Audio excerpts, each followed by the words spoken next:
Κεφάλαιο 5. Στη Μονή Στομίου Κονίτσης. Ανακαίνιση του μοναστηριού. Παρακυρίου τα διαβήματα ανθρώπου κατευθύνεται. Με αποκάλυψη κατευθύνει ο Κύριος και τώρα τα βήματα του ανθρώπου, του Θεού Παϊσίου, στη Μονή Στομίου της επαρχίας Κονίτσης.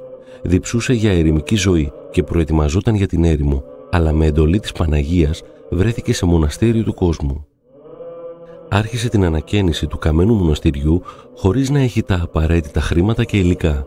Αγόρασε ξυλία και μόνος έκανε πόρτες, παράθυρα, στασίδια, τραπέζια και ό,τι άλλο χρειαζόταν. Επίσης άλλαξε την σκεπή της εκκλησίας, έκανε κοιλιά για μοναχούς, αρχονταρίκι, στέρνα και άλλα έργα. Αυτός ανέστησε το κατεστραμμένο μοναστήρι με πολλούς κόπους. Ήταν άρρωστος αλλά και νηστευτής. Την νηστεία δεν την χαλούσε ποτέ. Πηδά στον γκρεμό. Κάποτε μετέφερε τα Άγια Λείψανα και είχε τη λειψανοθήκη δεμένη με τα λουριά από τους ώμους του. Σε ένα σημείο του δρόμου που λέγεται Μεγάλη Σκάλα κόπηκε το λουρί και έπεσε η λειψανοθήκη στον γκρεμό. Ο γέροντας από τον πόθο και την ευλάβεια προς τα Άγια Λείψανα, χωρίς να υπολογίσει τον εαυτό του και χωρίς τον παραμικρό δισταγμό, πήδησε αμέσως στον γκρεμό για να τα προλάβει. Κατρακυλούσε η λειψανοθήκη και χτυπούσε στα βράχια. Τελικά ο ίδιος διαφυλάχθηκε, χάρη τη Θεού, σώος, δεν έπαθε τίποτα, ούτε γρατζουνιά.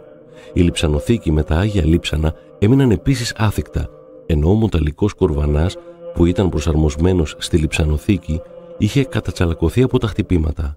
Ήταν τόσο βαθύς και απότομος ο γκρεμός που ήταν αδύνατο να ξανανεβεί ο γέροντας.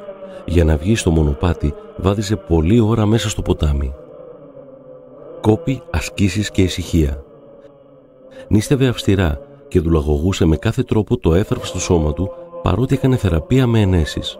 Κάποιες φορές με ένα ποτήρι νερό περνούσε όλο το ημερονύκτιο.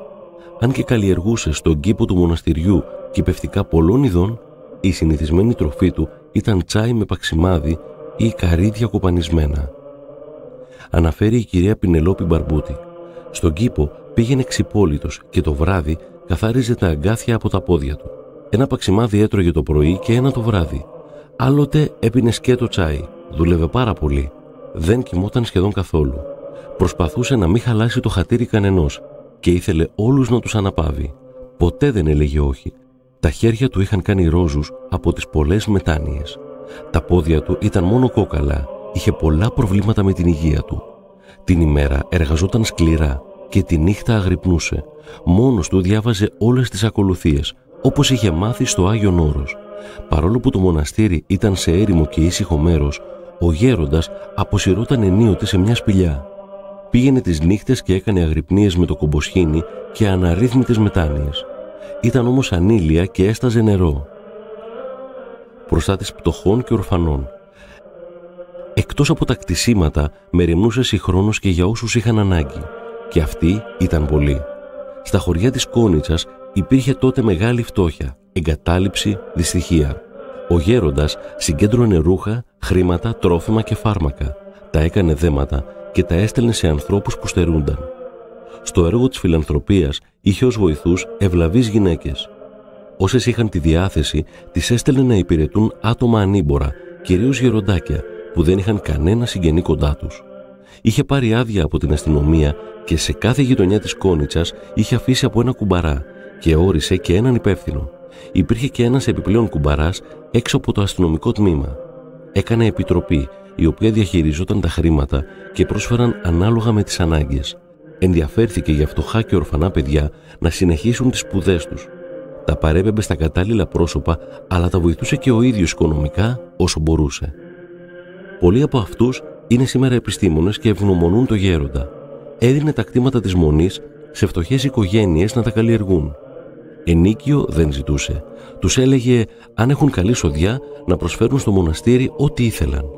Αν η χρονιά δεν πήγαινε καλά, δεν ζητούσε τίποτε. Όσες φορές η αδερφή του Χριστίνα πήγαινε ρούχα ή τρόφιμα, δεν τα δεχόταν. Της έλεγε να τα πάει σε οικογένειες που γνώριζε ότι στερούνταν. Οικειότητα με τα άγρια ζώα. Η μεγάλη αγάπη του γέροντα προς τον Θεό και την εικόνα του, τον άνθρωπο, πλημμύριζε την καρδιά του και το ξεχύλισμά της αγκάλιαζε και την άλογη πτήση. Ιδιαίτερα αγαπούσε τα άγρια ζώα και αυτά ένιωθαν την αγάπη του και τον πλησίαζαν. Ένα ελαφάκι ερχόταν και έτρωγε από τα χέρια του. Του έκανε ένα σταυρό στο μέτωπο μπογιά. Ειδοποίησε τους κυνηγούς να μην κυνηγούν κοντά στο μοναστήρι και να προσέξουν αυτό το ελαφάκι με το σταυρό. Όπου και αν το βρουν, να μην το χτυπήσουν. Αλλά δυστυχώς ένας κυνηγός, περιφρονώντας την εντολή του, κάποια ημέρα είδε το ελαφάκι και το σκότωσε. Ο γέροντας στενοχωρήθηκε πολύ και είπε μια προφητεία που επαληθεύτηκε στο ακέραιο.